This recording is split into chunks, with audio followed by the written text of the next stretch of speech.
In today's video, I'm going to teach you how to change language in Claude AI.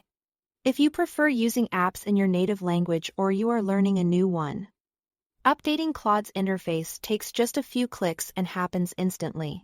So you can get right back to work without digging through complicated settings. Start by opening Claude in your web browser or launching the desktop app.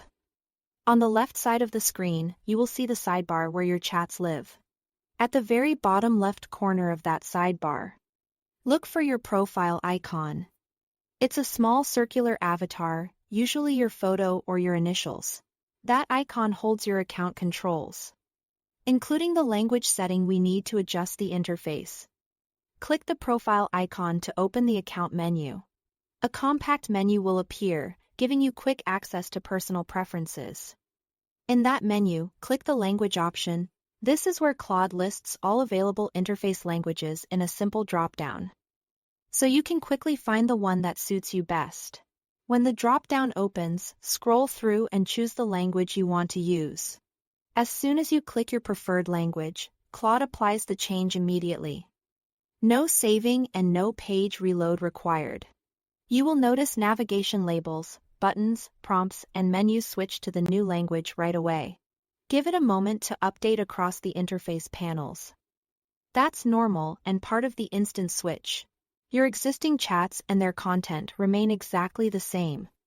You are only changing how the interface itself is displayed.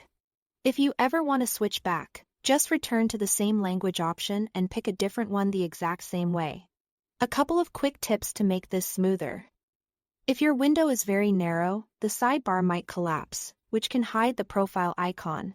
Expanding the window or opening the sidebar will reveal it again.